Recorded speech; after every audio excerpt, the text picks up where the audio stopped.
Sahabat, Pulau Kalimantan memang identik dengan sungai-sungainya yang besar-besar. Tak heran ya, jika kehidupan masyarakatnya tak bisa dipisahkan dari sungai. Sungai menjadi sarana transportasi, lalu lintas barang dan manusia, juga sebagai tempat menggantungkan hidup. Sungai menjadi sumber ikan dan udang yang seakan tak ada habisnya. Nah, udang di Sungai Sambas ukurannya besar-besar loh sahabat. Sepintas bahkan terlihat seperti lobster. Jenisnya udang galah dan orang Sambas menyebutnya dengan nama udang ranggah. Untuk mendapatkan udang ranggah di sungai sebenarnya tidak sulit jika saja sedang musimnya kala kemarau. Siapkan saja umpan berupa cacing nipah yang disukai udang. Cacing nipah umumnya ditemukan di lahan kebun nipah atau di sekitar rawa-rawa. Ukuran cacing nipah lumayan panjang loh sahabat, bisa mencapai 1,5 meter. Harganya lumayan mahal untuk ukuran cacing. Per ekor cacing nipah dijual dengan harga 10 hingga 15 ribu rupiah. Eits, tapi tenang, seekor saja sudah cukup kok untuk bekal memancing udang ranggah seharian.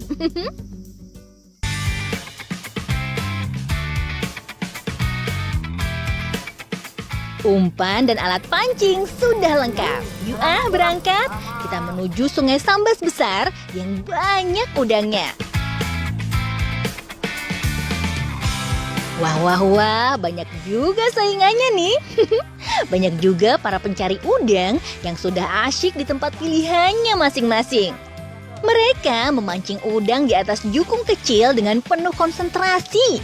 Bisa-bisa kehabisan nih stok udangnya. Sahabat, memancing udang ranggah sudah menjadi mata pencaharian bagi masyarakat yang tinggal di sekitar sungai. Maklum saja, harga udang ranggah termasuk tinggi dan banyak peminatnya sih. Yuk, mulai memancing. Pasang umpan pada mata kail, lalu lempar sejauh mungkin ke tempat yang diyakini banyak udangnya.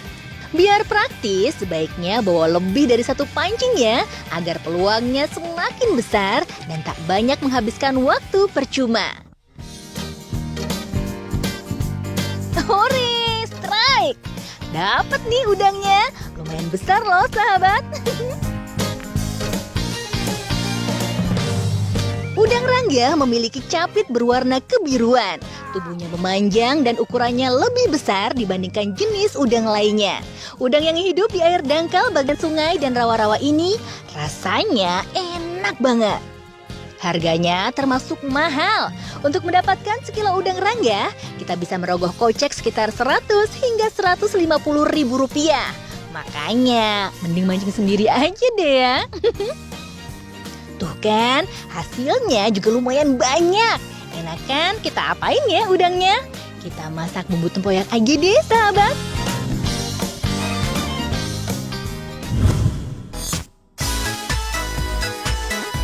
Sahabat, suku Melayu yang tinggal di Sumatera dan Kalimantan pastinya tak asing dengan tempoyak yang bercita rasa masam. Tempoyak didapat dari fermentasi buah durian. Tempoyak bisa dikonsumsi secara langsung sebagai lauk nasi atau dijadikan bumbu masakan. Untuk membuat tempoyak, pilih buah durian yang sudah terlalu matang dan berair. Pisahkan daging buah dari bijinya. Beri garam secukupnya.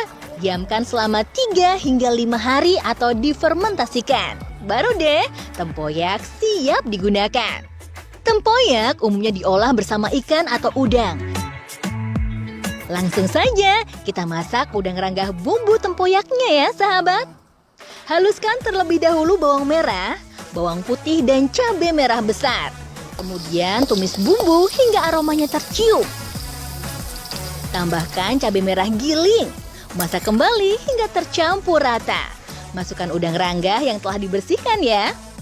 Jika udang sudah berubah warna, tambahkan sedikit garam, gula pasir, penyedap rasa dan cabai merah besar. Aduk kembali. Terakhir masukkan tempoyaknya. Masak hingga matang, lalu sajikan. Udang ranggah yang masih segar terasa gurih dengan balutan bumbu asam pedas. Aroma durian dari tempoyak sesekali tercium. Wah, enak banget loh sahabat. Membuat mulut seakan tak sanggup untuk berhenti mengunyah. Selera makan dijamin meningkat deh.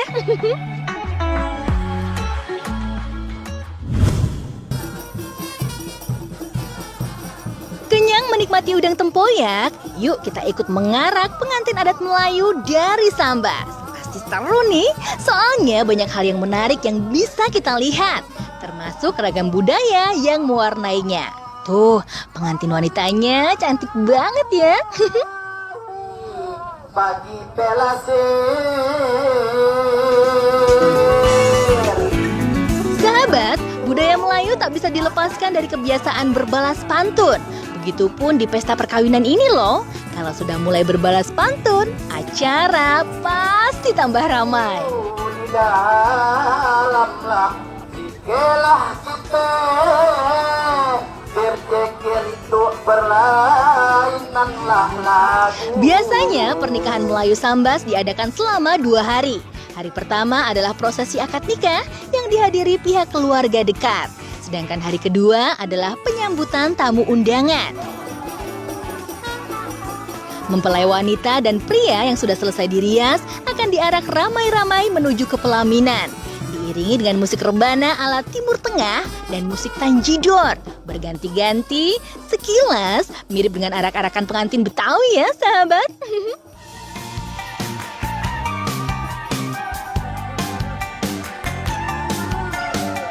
Arak-arakan pengantin bertujuan untuk memberi kabar pada masyarakat sekitar. Arak-arakan dilakukan sampai ke pelaminan. Untuk selanjutnya, dilangsungkan ritual becacah atau tradisi melempar uang koin untuk diperebutkan semua yang hadir. Ramai ya? Soalnya ada keyakinan nih, barang siapa yang bisa mendapatkan uang koinnya, diharapkan rezekinya akan semakin besar dan lancar. Sebagai hiburan untuk para tamu, beragam seni tradisi pun ditampilkan, termasuk silat Melayu. Wah, seru banget ya. Mereka saling serang dengan gesitnya. Keren.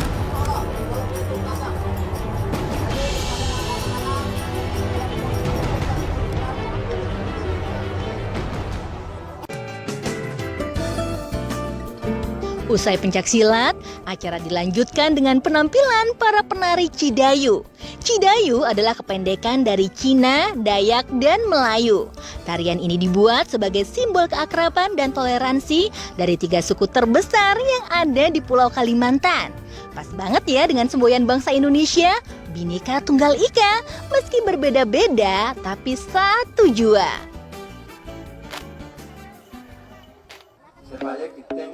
Usai acara tari-tarian, tamu undangan laki-laki dipersilahkan duduk di dalam tarup atau tenda khusus yang disediakan tuan rumah untuk mendengarkan petua pernikahan hingga akhirnya makan bersama di acara saprahan. Sapra atau sopratun dalam bahasa Arab bermakna 0 atau kosong. Angka 0 melambangkan lingkaran. Diharapkan para tamu yang datang akan saling memaafkan dan hilang segala dendam menjadi kosong kembali. Para tamu undangan duduk bersila di lantai, membentuk 2 banjar saling berhadapan. Para pengantar makanan kemudian masuk mengantarkan baki-baki berisi makanan secara berurutan yang disebut besuruk. Tradisi makan bersama saprahan menyimbolkan rasa kekeluargaan. Tak ada beda baik status sosial, miskin atau kaya. Semua sama saja sebagai makhluk ciptaan Tuhan. Ibarat pepatah, berdiri sama tinggi, duduk sama rendahnya. Sahabat, acara saprahan adalah puncak dari rangkaian prosesi pernikahan adat Melayu Sambas. Dan saprahan harus sudah berakhir sebelum azan sholat zuhur berkumandang loh. Uniknya, tradisi saprahan menjadi salah satu bentuk keragaman Indonesia yang sudah selayaknya dilestarikan.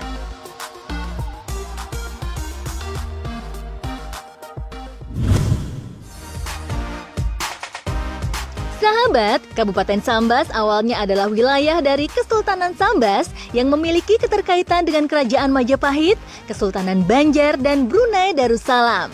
Suku Melayu Sambas sebenarnya berasal dari suku asli Kalimantan, yaitu suku Dayak. Masuknya budaya Melayu dan pengaruh agama Islam lambat laun menghilangkan jejak asal-usulnya. budaya Melayu menjadi semakin kuat dan jelas terlihat di berbagai sendi kehidupan masyarakat Sambas, termasuk pada ragam kulinernya.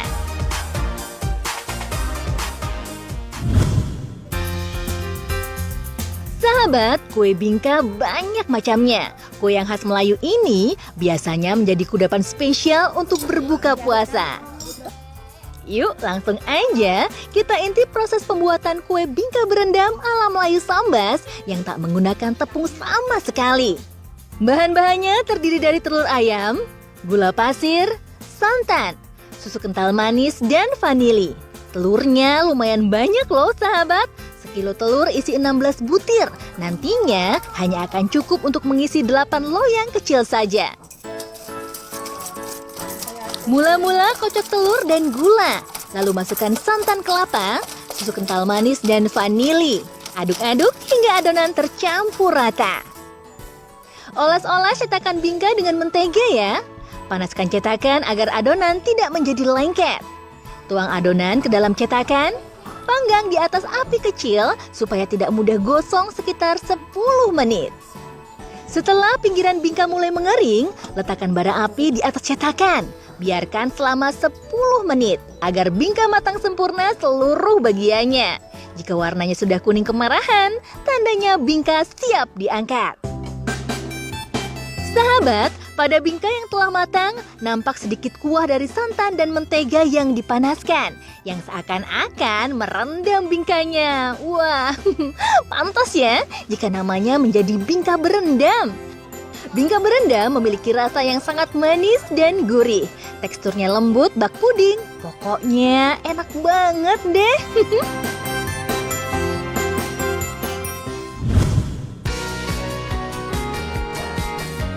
Sajian kuliner berikutnya yang khas kota Sambas adalah manisan betik.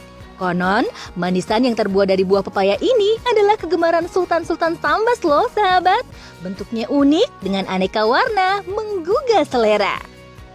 Pepaya yang digunakan dipilih yang masih mengkal. Kupas pepaya, cuci untuk menghilangkan getah, potong-potong dan buang bijinya. Dan baru deh dibentuk macam-macam. Duh, terlihat sulit ya.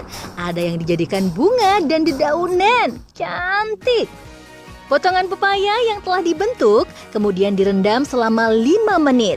Rendam kembali di air kapur sirih sekitar 1 jam agar pepaya tidak mudah lembek. Selanjutnya, panaskan air.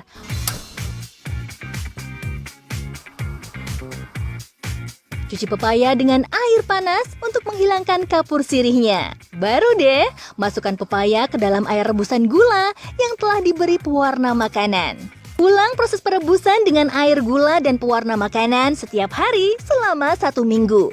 Jika gula dan pewarnanya sudah meresap, susun dan hias agar tampilannya kian cantik. Manisan betik umumnya disajikan untuk tamu yang datang di hari Lebaran.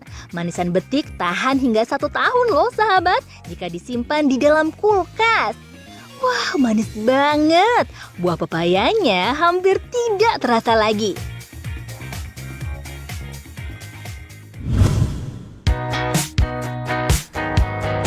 Sahabat, mau lagi yang manis-manis? Tapi bukan makanan ya. Gadis-gadis Sambas ini loh yang manis-manis. Apalagi dengan balutan kain songket Sambas yang cantik. Wow, sedap dipandang mata ya. Sahabat, kain tenun atau songket Sambas memiliki ratusan motif. Yang menjadi ciri khasnya adalah motif pucuk rebung atau suji bilang. Tak sekedar motif saja ya, karena pucuk rebung memiliki nilai filosofis yang bermakna tumbuh berkembang, namun tidak lantas menjadi sombong. Membuat kain tenun nyatanya tidak semudah kelihatannya loh sahabat.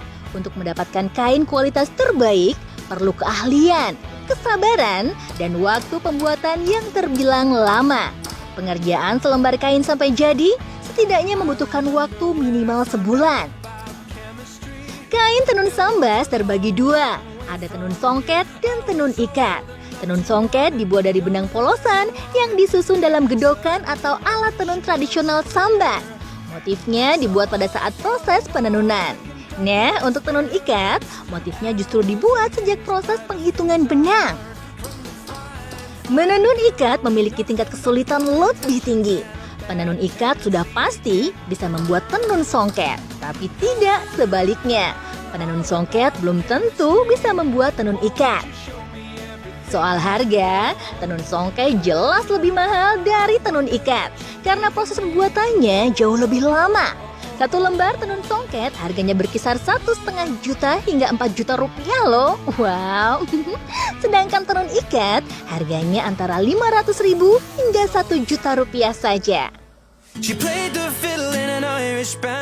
Sahabat, jangan menyimpan kain songket sembarangan ya. Sebaiknya digulung atau digantung agar benang emasnya tidak patah, jadi tidak berkurang deh kecantikannya.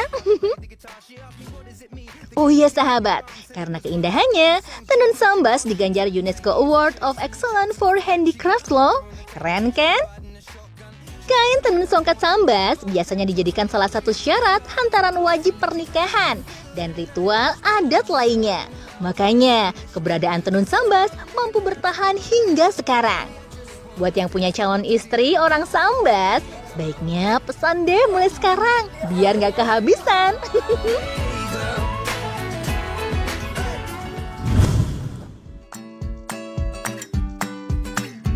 Sahabat, setelah puas menikmati sajian kuliner dan seni tradisi budaya adat Melayu Sambas, gak ada salahnya dong kalau kita rekreasi sejenak, menikmati keindahan alam kota Sambas. Meski terkenal dengan sungai-sungainya yang besar, Sambas juga punya wisata pantai loh yang berlokasi di Selimpai. Selimpai berjarak kurang lebih 7 km dari ibu kota kecamatan Paloh dan sekitar 45 km di utara kota Sambas. Mencapainya bisa lewat jalur darat atau jalur sungai menyusuri hutan bakau. Jalur sungai pemandangannya lebih asyik ya. Tak jarang beberapa hewan endemik Kalimantan nampak terlihat. Tuh, ada si bekantan nih sahabat. Lucu ya. Bekantan adalah sejenis primata berhidung panjang yang aktif mencari makan di pagi hingga siang hari. Menjelang senja, biasanya bekantan akan mendekat ke kawasan sungai dan mencari pohon besar sebagai tempat beristirahat. Sahabat, Selimpai adalah sebuah pulau yang terpisah dari daratan Kabupaten Sambas dan masuk dalam wilayah Desa Sebubus, Kecamatan Paloh, Kabupaten Sambas. Pulau Selimpai adalah pulau tanpa penghuni yang memiliki pantai pasir putih yang indah, berhadapan langsung dengan Laut Natuna. Uniknya, Pulau Selimpai berbatasan dengan dua bagian bentang alam yang berbeda, yakni Sungai Merbau dan Laut Natuna. Jika sahabat berdiri di bagian sungai, deburan ombak dan angin lautnya juga bisa dinikmati. Sungai dan laut bisa terlihat dari satu pulau saja loh, keren kan? Jika pantai pada umumnya berhiaskan pohon kelapa, pantai Selimpai justru didominasi jajaran pinus yang menjulang tinggi. Indah banget. Pokoknya bikin betah deh. Suasananya juga masih terbilang sepi dan alami. Cocok banget sebagai tempat menenangkan diri. Damai rasanya.